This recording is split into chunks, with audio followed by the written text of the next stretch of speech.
신명기 16장 13절부터 15절까지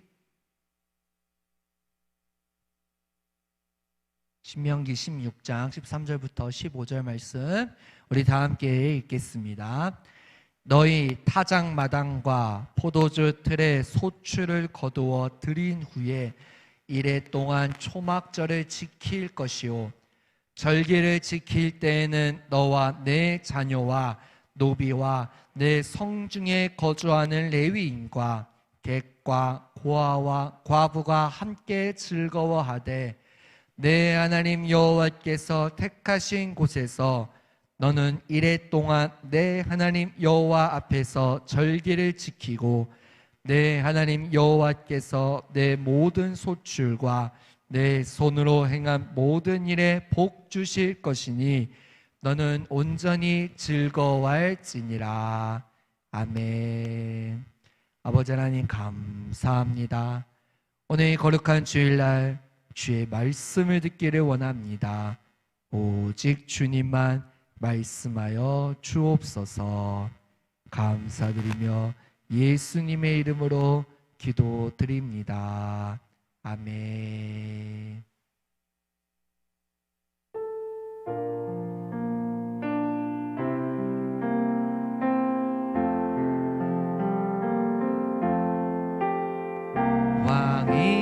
왕이신 나의 하나님,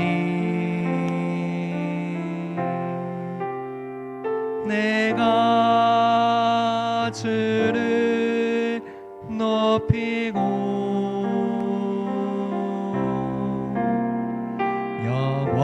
영원히 주의 이름을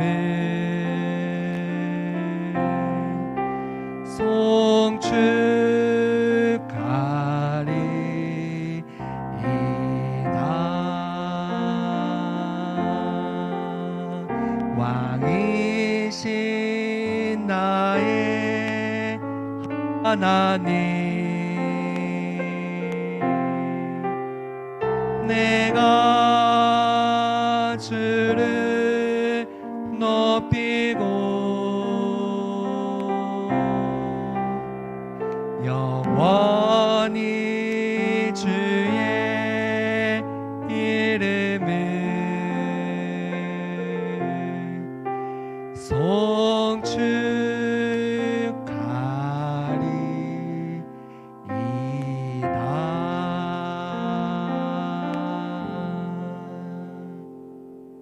여러분 추석 명절 잘 보내셨는지요?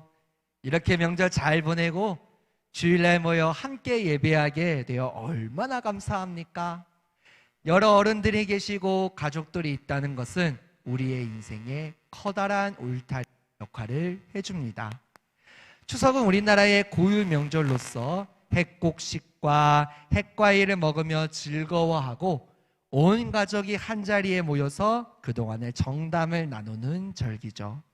우리들을 가장 풍성하고 넉넉하게 만드는 즐거운 명절입니다. 성경에 보면 이스라엘에서도 추석에 해당하는 절기가 있는데 바로 그 절기가 오늘 기록된 초막절이라는 절기입니다. 이스라엘 사람들은 대단합니다. 한 해 동안 지켜주신 하나님께 감사하기 위해 매년 하루도 아니고 이틀도 아니고 무려 7, 8일에 걸쳐서 감사의 절기를 지켰습니다. 좋은 집에서 편하게 지내며 감사한 것이 아니라 바로 이런 들판에서 텐트를 치고 그 속에서 지내며 감사했습니다. 여러분, 초막절은 두 가지의 감사를 담고 있습니다. 첫째는 선조들이 출애굽하여 초막 생활하던 것을 기념하여 가나안 땅으로 인도해 주신 하나님께 감사하는 것입니다. 또 한 가지는 1년 동안 거둔 곡식을 초막에 저장하며 한 해 동안 추수하게 하시고 지켜주신 하나님께 감사하는 것입니다. 그렇다면 이 초막절 규례를 통해 우리가 얻을 수 있는 교훈은 무엇일까요? 이 시간 오늘 본문에 나오는 초막절을 통해서 두 가지 구체적인 감사의 실천에 대한 말씀을 나누고자 합니다. 첫째로 감사는 하나님 앞에 나오는 것이 바로 감사입니다. 절기를 하나님 앞에서 지키라고 말씀하십니다. 쉽게 말씀드리면 하나님 앞에 나오라는 말씀이죠. 본문 15절 말씀입니다. 내 하나님 여호와께서 택하신 곳에서 너는 이래 동안 내 하나님 여호와 앞에서 절기를 지키고, 하나님 앞에 나와 절기를 지키라는 거죠. 여러분, 추석에 가면 고향에 계신 부모님께서 가장 반기는 게 뭘까요? 돈도 중요하지요. 선물 반갑지요. 그런데 그것보다는 얼굴을 보는 것이 아닐까요?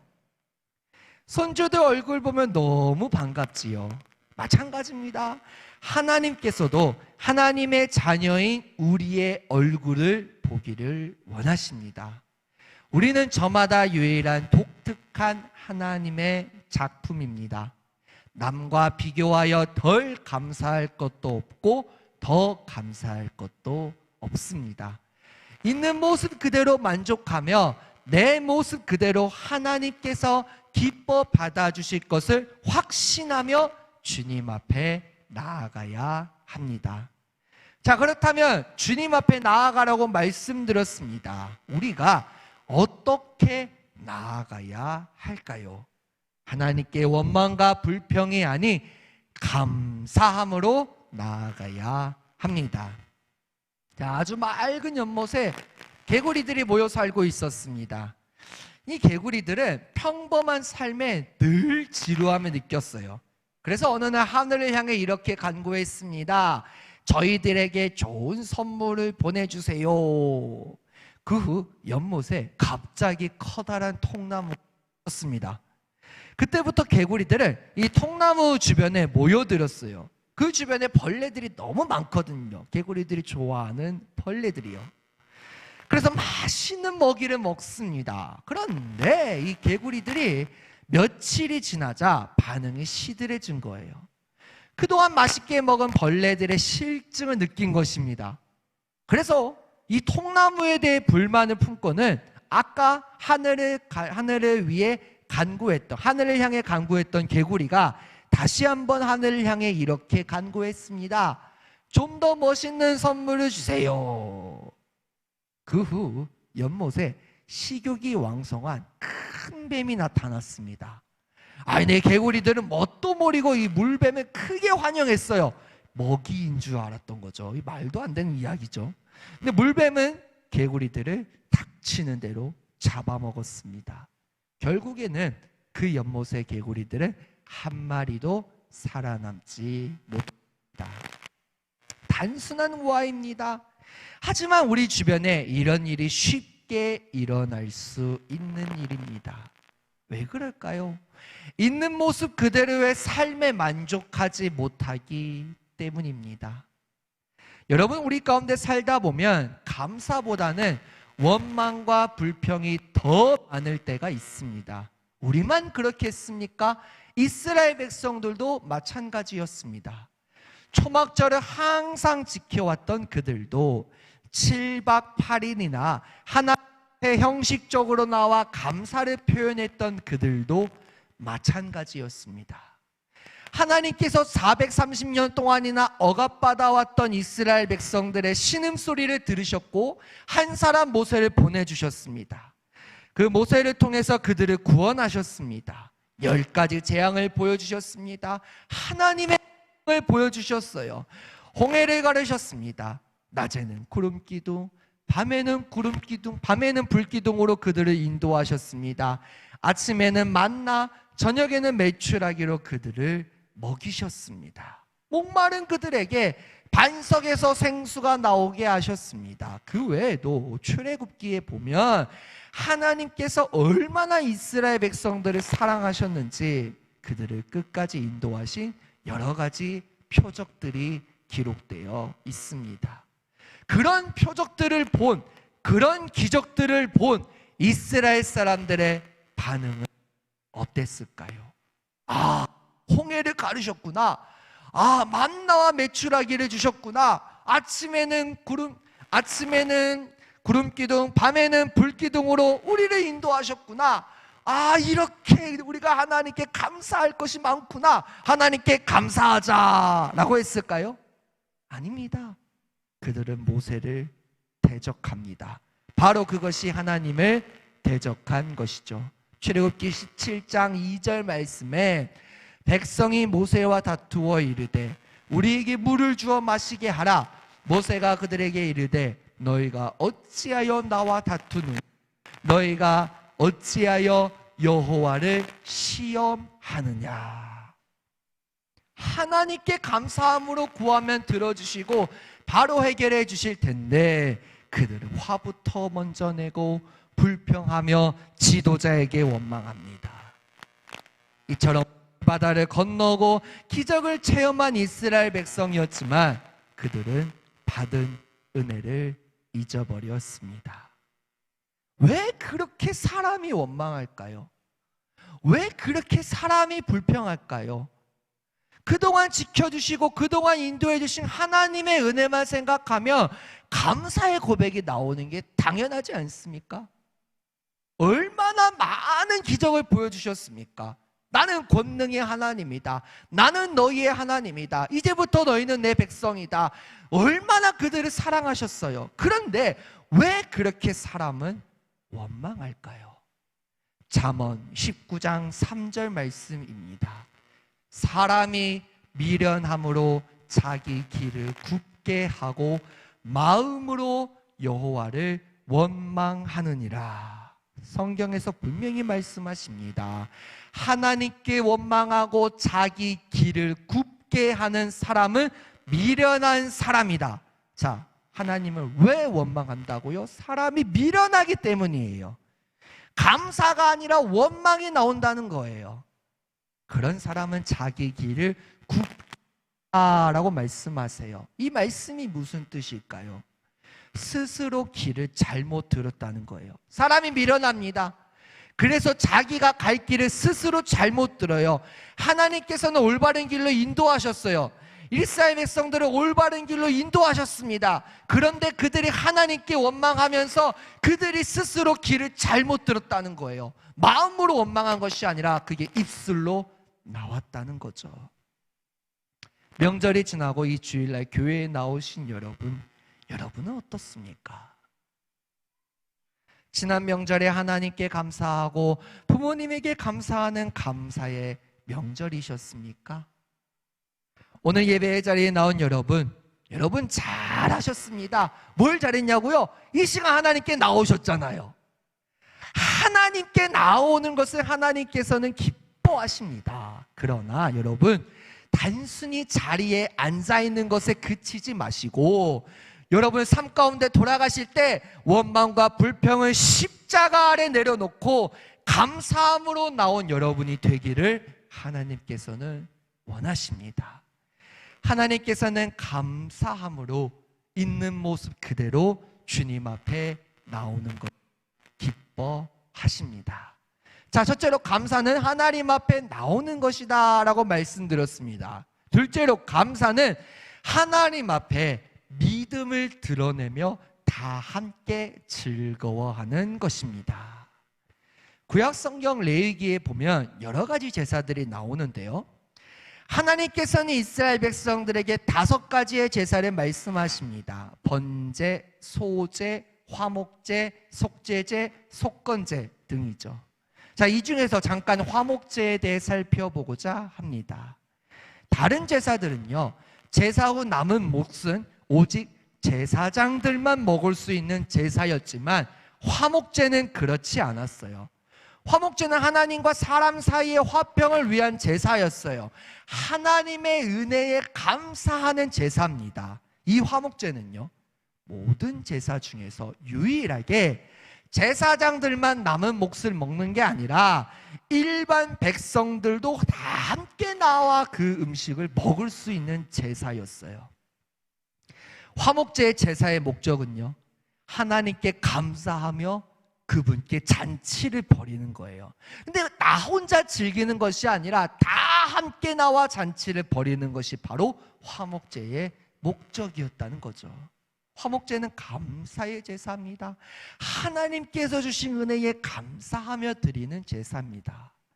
화목제가 특히 하나님을 기쁘시게 하는 것은, 다른 제사는 그가 지은 죄를 용서받기 위해 하는 것이지만 화목제는 오직 하나님을 기쁘시게 해드릴 목적으로 드리는 제사이기 때문이죠.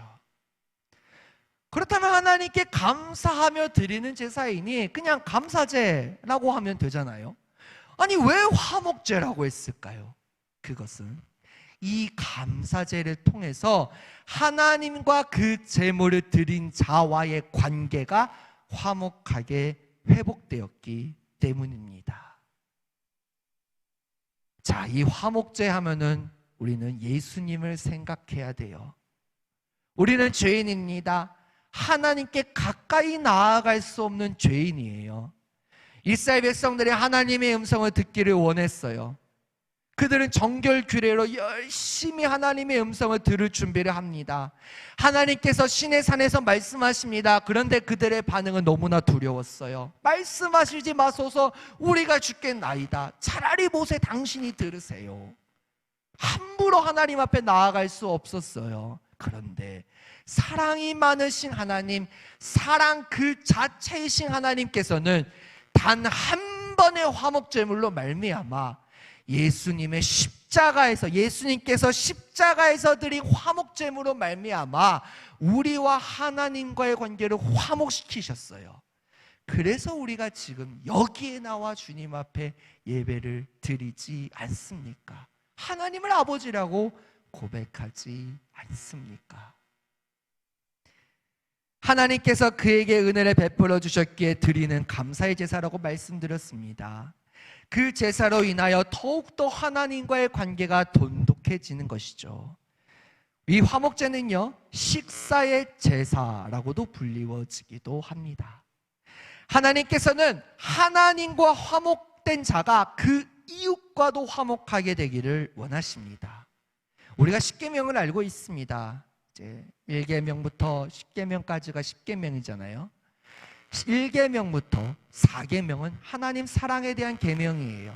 그리고 5계명부터 10계명은 이웃 사랑에 대한 계명입니다. 예수님께서는 이 땅의 율법을 완성하러 오셨어요. 그 많은 613개 율법을 단 두 마디로 요약하셨습니다. 율법은 하나님 사랑, 이웃 사랑이다. 하나님을 사랑하는 자는요, 이웃을 사랑하게 돼요. 내가 이웃과의 관계가 뭔가 막혀 계십니까? 아니면 가족들과의 관계에서 뭔가 막혀 있습니까? 내 잘못, 가족의 잘못을 따지지 말고 나와 하나님과의 관계부터 먼저 생각해 보십시오.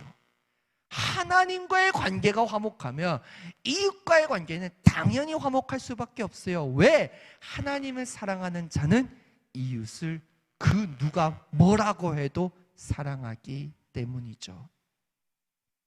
그래서 하나님께서는 이 화목제 안에 그들과 함께 나누는 식사를 포함시켰어요. 이스라엘 백성들은 이웃과 함께 나누는 화목제의 제물도 하나님께 바치는 예물인 고운 가루로 요리를 하여 바쳤습니다. 이웃과 함께 나누는 음식을 하나님께 바치는 정성으로 마련했다는 뜻이죠. 그들은 잔치를 벌이며 함께 나누어 먹습니다. 그런데 이 제사가 온전히 드려지기 위해서는 반드시 해가 지기 전에 그 모든 음식을 다 함께 나누어 먹어야 합니다. 하나님과 함께, 이웃과 함께하는 화목제잖아요. 그런데 그럴지라도 지켜야 할 게 있어요. 하나님께서는 다음과 같은 경우에는 화목제의 제사를 가증스러운 것이 될 것이라고 경고하시거든요. 세 가지의 경우입니다. 첫째로, 시간이 경과한 고기를 먹을 때예요. 고기를 절대로 싹 안 되고 다음 날로 남겨서도 안 됩니다. 그래야 그 제사가 하나님께서 기뻐하시는 제사가 됩니다. 소 잡고 양 잡고 해서 제사를 드렸는데 그 큰 동물을 잡아서 남기지 않게 하려면 혼자 그걸 어떻게 다 먹습니까? 모든 이웃이 다 나와 함께 먹어야겠죠. 모두가 하나가 되어 하나님께 받은 바 은혜를 나누라는 말씀이에요. 둘째로 부정하여진 자는 절대로 화목제의 제물을 먹을 수 없습니다. 그 사람은 하나님의 백성 중에서 끊어지는 자가 됩니다. 이 경우 일정 기간이 지난 후에 정결 예식을 통하여 몸의 부정을 벗을 수 있습니다. 예수님께서 우리의 화목제물이 되셨으니까 우리가 이렇게 마음 편히 예배를 드리는 거지, 구약시대의 제사를 생각해 보십시오. 구약시대의 정결 예식을 생각해 보십시오. 얼마나 복잡합니까? 목사님께서 안식월 전에 성막 강해를 해주시면서 어디에서 뭘 씻고 어디에서 뭘 태우고 다 자세하게 설명해 주셨어요. 근데 이런 복잡한 과정이 이제 더 이상 필요가 없다는 거예요. 하지만 죄인은 절대로 하나님께 나아갈 수 없어요. 그래서 우리가 매 순간 생각해야 되는 게 모든 문제의 열쇠이신 저 십자가의 은혜를 기억해야 됩니다. 그거를 기억하고 그거를 생각할 때마다 감사의 고백이 나옵니다. 나를 구원해 주신 주님, 나 같은 사람도 자녀 삼아 주신 주님, 그거를 생각하고 주님 앞에 매 순간 죄를 고백하고 더 이상 부정하진 자가 아니라 하나님 앞에 깨끗한 자가 이 제물을 먹을 수 있다는 거예요. 자, 마지막으로 세 번째는요, 하나님께 바쳐진 화목제 희생의 기름이나 짐승의 피를 먹을 때입니다. 구약성경에 보면요, 절대로 기름이나 피를 먹지 말라고 하거든요. 왜요? 피는 생명이거든요.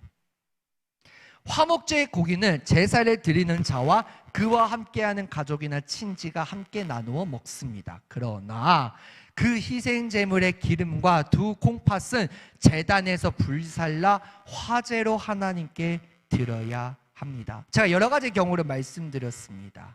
근데 우리는 이 첫 번째 경우에 주목하고자 합니다. 하나님과 이웃과 화목하는 제사에 왜 이런 제한을 두셨을까요? 이것은 단순한 형식적인 제사가 아니라는 거예요. 하나님과 이웃과 함께하는 제사가 되기 위해 이것을 강조하신 겁니다. 자, 다시 본문 14절 말씀을 보겠습니다. 절기를 지킬 때에는 너와 내 자녀와 노비와 내 성중에 거주하는 레위인과 객, 고아와 과부가 함께 즐거워하되. 화목제사는 즐거움의 제사예요. 하나님과 이웃과 함께하는 즐거움이 있어야 합니다. 그럼 즐거움을 나눠야 할 사람들이 누굴까요? 먼 이웃이 아닌 바로 여러분의 가족들이에요. 잠언 5장 18절 말씀입니다. 내 샘으로 복되게 하라. 내가 젊어서 취한 아내를 즐거워하라. 여러분들의 배우자와 가족들과 웃으면서 살아야 합니다. 또 오늘 말씀에 보면요, 나그네와 고아와 과부들과 함께 즐거워하라고 말씀하십니다. 사랑하는 가족들과 함께 행복하게 사는 것, 그리고 이웃들과 화목하게 사는 것, 이것이 하나님을 기쁘시게 하는 것이에요. 주변에 어려운 이웃이 있으십니까? 하나님께서는 그 어려운 이웃들을 초대하여 함께 치하라고 말씀하십니다. 성경은 이스라엘의 3대 약장이 나그네와 부모 없는 아이들, 고아죠. 그리고 남편 잃은 여성, 즉 과부들을 반드시 이 잔치에 초대하라고 말씀하십니다. 구약 시대에도 그랬지만 오늘날 소외된 이웃은 항상 우리 곁에 있습니다. 하나님께서는 우리 가족만이 아니라 이제 믿음 안에서 사랑받은 우리가 우리 가족을 넘어 이웃과 사랑을 나누기를 원하세요. 그것이 감사를 표현하며 실천하는 방식입니다. 또한 하나님께서는 이미 받은 복을 즐거워하고 앞으로 받을 복을 기대하며 즐거워하라고 말씀하십니다. 제가 지난 수요일 날 말씀드렸던 말씀인데요, 신명기 28장 말씀에 보면 복과 저주가 기록되어 있어요. 복과 저주가 기록되어 있는데 복에 관련된 말씀은 1절부터 14절까지만 있고요, 저주에 관련된 말씀은 15절부터 68절까지 말씀이 기록되어 있습니다. 한편으로 이렇게 생각할 수 있습니다. 아니, 축복에 관련된 말씀이 더 많았으면 얼마나 좋았을까? 근데 왜 하필 저주, 불순종하면 저주를 받는다, 왜 이것을 더 길게 말씀하셨을까? 바로 이유는 하나예요. 우리가 하나님의 말씀을 실천하며 감사하며 순종하며 살아갈 확률보다 하나님의 말씀에 불순종하며 원망하며 불평하며 살아갈 확률이 더 많기 때문에, 그런 자가 사람, 그런 자가 인간이기 때문에 하나님께서 그것을 다 아시고 경고 차원으로 말씀하신 거예요.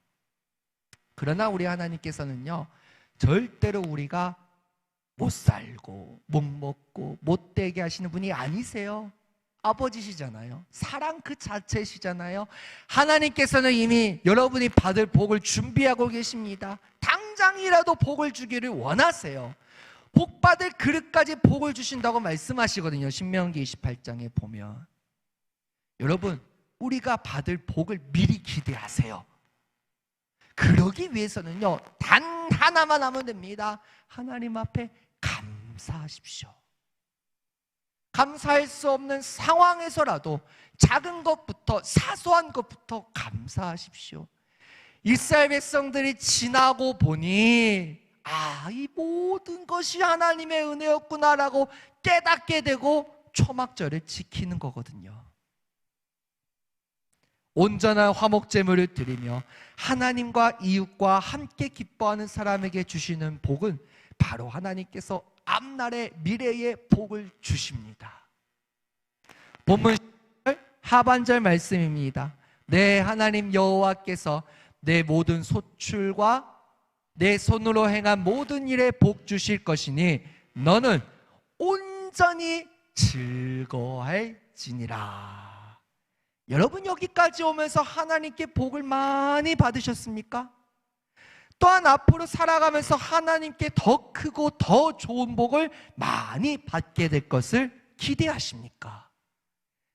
지금까지 지내온 것 주님의 크신 은혜잖아요. 내가 여기까지 온 것도 은혜잖아요. 내가 하나님의 자녀가 된 것 자체가 여러분에게 복이에요. 성경에서 말씀하시는 복은요, 세상에서 말하는 복, 세상에서 말하는 형통하고 다릅니다. 세상에서 말하는 형통은요, 잘 되는 거예요. 그런데 내 뜻대로 잘 되는 거예요. 근데 내 뜻대로 안 되면 세상은 그것을 실패라고 합니다. 세상은 그것을 복받지 못했다고 합니다. 세상은 그것을 우울하다고 하죠. 그런데 성경에서 말씀하시는 복은요, 성경에서 말씀하시는 형통은 내 뜻대로 되는 것이 아니라 하나님의 뜻대로 되는 것인데, 그 하나님의 뜻은요, 하나님의 함께 하심, 임마누엘 자체, 형통이고 임마누엘 자체가 여러분 복입니다. 여러분, 복 받으셨습니까? 물론 기복주의는 위험해요. 너무 복만 강조하면 위험해요. 그래서 말씀이 기준이 돼야 돼요. 내가 얼마나 하나님의 말씀에 순종하였는지. 말씀에 순종하라, 범사에 감사하라, 모든 것에 감사하라. 말씀을 들었습니다. 그 말씀을 듣고 순종하는, 청종하는 삶, 하나님께서는 그 삶을 기뻐하신다는 거죠. 감사하십시오. 그리고 기뻐하십시오. 온전히 즐거워하십시오. 여러분만 즐거워하지 마시고 여러분의 가족들과 여러분의 이웃들과 함께 감사를 표현하십시오. 오늘 예배의 자리에 나온 여러분, 벌써 9개월이 지났습니다. 이제 10월 오늘 딱 1일입니다. 여러분의 가족과 각 사람에게 주신 하나님의 크신 은혜에 감사하십시오. 매 순간 하나님 앞에 나오시는데 이제는 원망과 불평은 버리고 감사함으로 나오십시오. 또한 앞으로 주실 은혜, 또한 앞으로 주실 복이 더 크고 위대하실 것을 미리 감사하십시오. 무엇보다도 하나님 앞에서 살아가는 즐거움을 맛보며 살아갑시다. 하나님 앞에서 살아가는 즐거움, 하나님과 동행하는 즐거움, 하나님과 함께하는 즐거움, 여러분 얼마나 즐거우십니까? 예수님 믿는 것이 즐거워야 돼요. 신앙생활이 즐거워야 돼요. 왜 신앙생활이 괴로우십니까? 왜 신앙생활이 힘드십니까? 무엇이 여러분을 염려하게 하고 여러분을 걱정하게 합니까? 하나님께서는 절대 우리에게 걱정과 염려를 주시는 분이 아니세요. 오히려 미래와 희망을 주시고 샬롬, 평안과 감사할 수 있는 마음을 주시는 너무나도 좋으신 아버지세요. 가정에서 가족들과 함께하는 즐거움을 누리고 이웃들과 더불어 살아가는 즐거움에 살아갑시다. 그리고 하나님 앞에 나아오십시오. 여러분, 오늘 드려지는 이 예배 기쁨과 감사의 잔치로 드리고 계십니까? 찬양부터 우리가 예배를 시작합니다. 임예송으로 예수님이 그리스도이심을 고백합니다. 그리고 우리가 말씀을 듣습니다. 또 말씀을 붙잡고 결단 찬양을 부릅니다. 그리고 파송의 노래를 부르며 제가 여러분을 파송시킵니다. 하나님께서 여러분을 파송시키세요. 여러분, 그 예배를 정말 즐거움으로 드리고 계세요? 아유, 언제 끝나? 왜 이렇게 길어? 짧게 한다는데 왜 너무 긴 거 아니야? 혹시 이런 마음으로 드리진 않으세요? 시간을 보면서 이 뒤에 뭐 약속이 있는데 이거 언제 끝나? 그러진 않으십니까? 여러분, 주일은요 기쁨과 감사의 축제예요. 축제. 화목제보다 더 위대한 축제예요. 예배를 드리면 드릴수록 감사가 나와야 합니다. 말씀을 들으면 들을수록 감사가 나와야 돼요. 하나님을 알아가면 알아갈수록 원망과 불평이 아니라 그 누가 뭐라 해도 내가 감사할 수 없는 상황일지라도 하나님 앞에 감사함으로 나아가십시오. 이 세상에 수많은 그리스도인들이 있습니다. 그러나 얼마나 하나님께 감사할까요? 얼마나 하나님께 감사할까요? 하나님 앞에 나아가는 즐거움으로 여러분의 삶이 온통 즐거움으로 축제로 잔치하는 삶으로 감사하는 삶으로 이어지기를 소망합니다. 주일 예배뿐만 아니라 여러분의 삶이 감사하는 삶이 되어 하나님과 함께하는 삶이 되어 하나님의 복을 미리 받을 것을 기대하며 즐거움으로 행복하게 살아가는 삶을 살아감으로 말미암아 여러분의 모습 가운데 예수님의 모습이 보여야 돼요. 말씀을 맺겠습니다. 여러분, 감사는 하나님 앞에 감사드리는 거예요. 그리고 감사는 우리의 입술의 고백이 아니라 우리의 믿음의 고백입니다. 믿음을 드러내며 다 함께 즐거워하는 게 감사예요. 이제 원망과 불평을 버리십시오. 원망과 불평을 내려놓으십시오. 감사함으로, 모든 것에 감사함으로, 작은 것 사소한 것부터 감사함으로 예배를 드릴 때마다 감격의 감사로, 삶을 살아갈 때마다 오늘도 나와 함께 해주신 하나님에 대한 그 놀라운 은혜에 대한 감사함으로 하나님 앞에 나아가는 저와 여러분들이 되기를 간절히 소망합니다.